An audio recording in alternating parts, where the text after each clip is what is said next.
네, 박근혜 대통령의 정치적 명운을 결정한 탄핵 심판이 오늘부터 본격 심리에 들어갑니다. 일단 박 대통령은 참석하지 않기로 했습니다. 네, 앞으로 양측 대리인 간의 치열한 공방이 이뤄질 것으로 보이는데요. 관련해서 사회부 이소영 기자와 이야기 나눠보겠습니다. 안녕하세요. 네, 안녕하세요. 예, 오늘 헌법재판소에서 첫 변론이 이뤄진 날이죠. 네, 그렇습니다. 예. 오늘 오후 2시에 헌법재판소 대심판정에서 제1차 변론기일이 열립니다. 네. 세 차례에 걸친 준비 절차가 이제 모두 끝났고요. 이제 본 게임에 들어가게 되는 겁니다. 9명의 재판관이 모두 참석해서 이제 양측의 얘기를 듣게 되는데요. 예. 일단 그 대통령이 여기 꼭 참석할 의무는 없는 상황이라서 예. 박 대통령은 일단 불출석을 하기로 한 상황이고요. 그렇기 때문에 오늘은 이제 양측의 법적 공방이 좀 본격적으로 이루어진다기보다는 앞으로 변론 절차를 어떻게 진행할지 이런 논의가 진행이 되고 좀 빨리 끝날 것으로 보입니다. 아마 살짝 예열 과정이라고 보시면 예. 될 것 같은데요.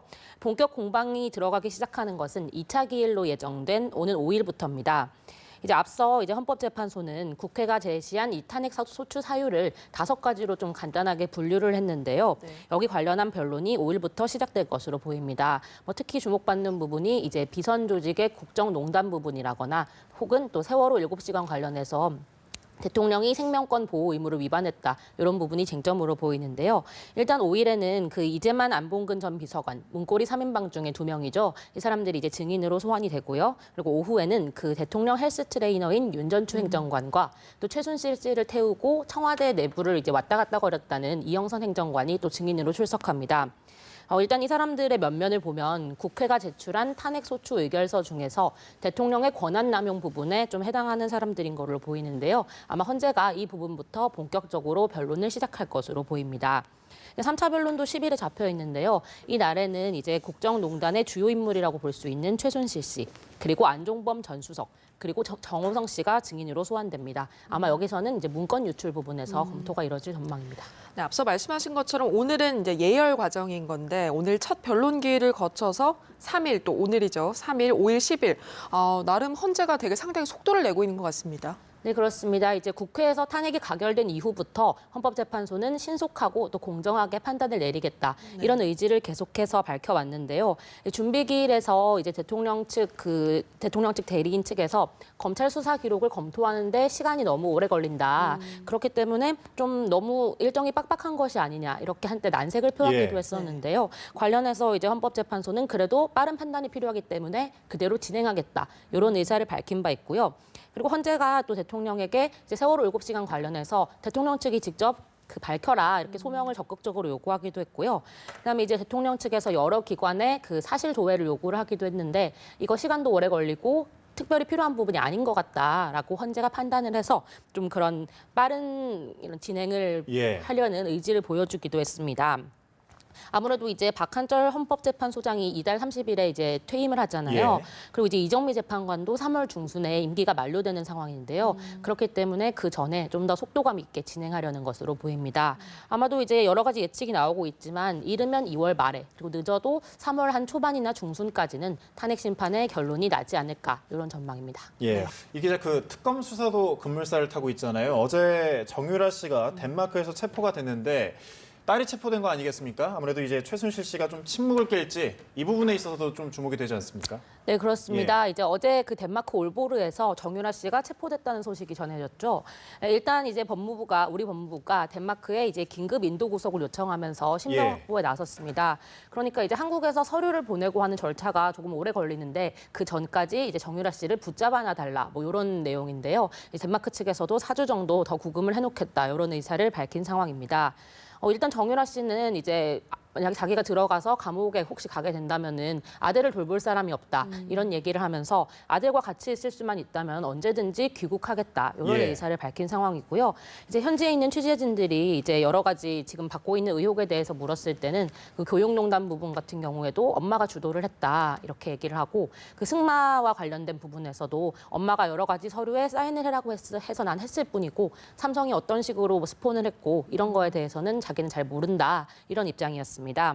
일단 정유라 씨뿐만이 아니라 정유라 씨가 혹시 귀국을 하게 된다면 최순실 씨의 태도가 어떻게 바뀔지도 굉장히 주목됩니다.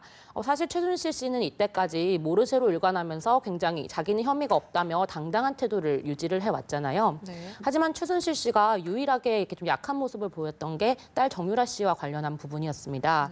딸만은 선처를 해달라는 얘기를 하기도 했고 구치소에서 열린 청문회에서는 딸 얘기를 하니까 이제 눈물을 흘리기도 했었죠. 그렇다 보니 이제 정유라 씨 그리고 손자가 멀리 타국에서 체포됐다는 소식이 최순실 씨가 앞으로 진술을 하는데 태도를 바꿀 수 있을지 좀 주목되기도 합니다.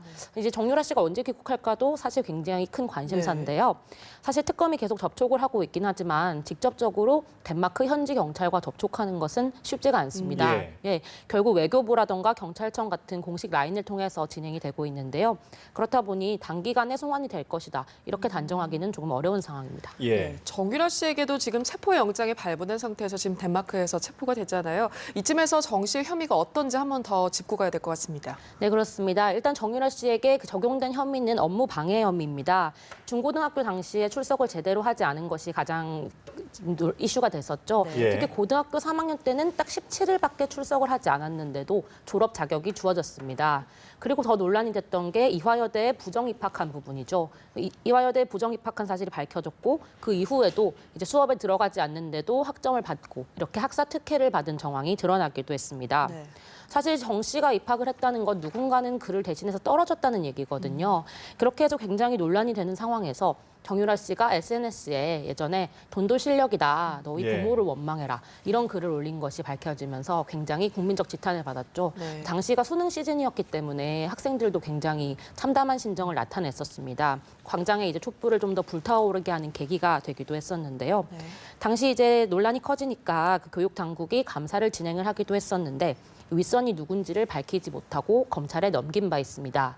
검찰도 수사를 진행을 하긴 했지만 당시에는 이제 정유라 씨가 외국에 있다. 이 소재가 파악이 되지 않은 상황이었거든요.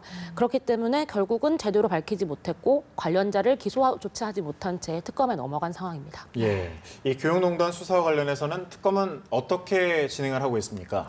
네, 일단 그 정유라 씨 교육농단과 관련해서 이제 오늘 새벽에 첫 구속자가 나왔습니다. 예. 소설가 이인화로 더 잘 알려져 있죠. 이대의 그 유철균 교수가 오늘 새벽에 이제 결국 구속됐습니다. 특검으로서는 이제 두 번째로 구속을 한 거고요. 그다음 정유라 씨 관련해서는 첫 번째 긴급 체포와 구속이 이루어진 겁니다. 류철균 교수 같은 경우에는 이제 조교를 시켜서 시험에 출석하지도 않은 정유라 씨의 시험 답안지를 대신 작성하게 한 혐의를 받고 있습니다. 예. 그리고 교육부 감사라던가 이럴 때는 자기는 혐의가 없다, 자기는 최순실이 정유라가 누군지도 전혀 모른다 이렇게 답을 해왔는데요. 특검 수사에서는 기존의 진술을 바꿔서 최순실 씨를 안다 이렇게 얘기를 하기도 했었습니다. 그리고 어제 있었던 이제 구속영장 실질심사에서도요. 그 윗선이 누군지에 대해서 살짝 언급을 했습니다.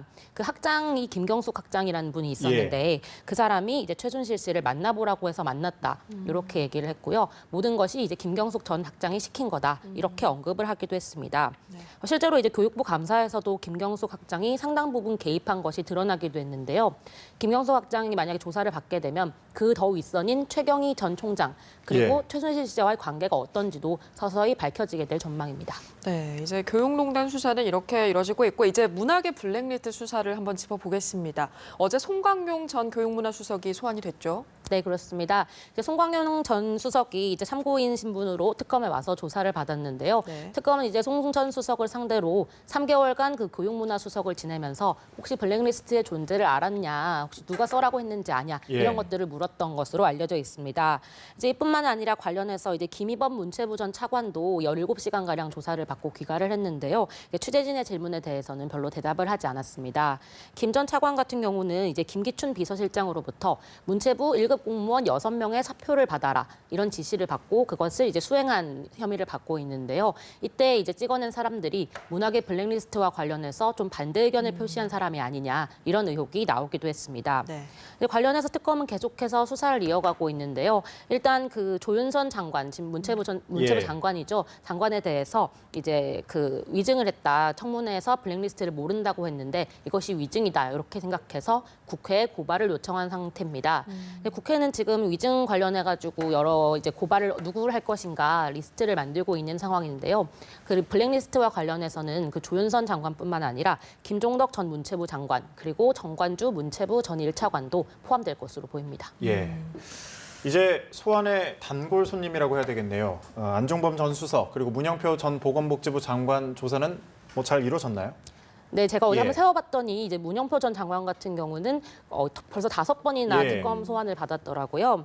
어제도 이제 소환해서 조사가 이루어졌는데요. 문 전 장관은 이제 삼성 합병 당시 국민연금이 지원을 하는 역할을 했는데 보건복지부가 국민연금을 압박했다. 이런 거에서 좀 중요한 역할을 한 이제 혐의를 받고 있습니다. 특검의 그 1호 구속자이기도 하죠. 특검이 이렇게 하면서 굉장히 의지를 표시하고 있는 부분인데요. 여기에 더해서 그저께 이제 불출석을 했던 안종범 전 수석도 함께 다시 소환을 했습니다.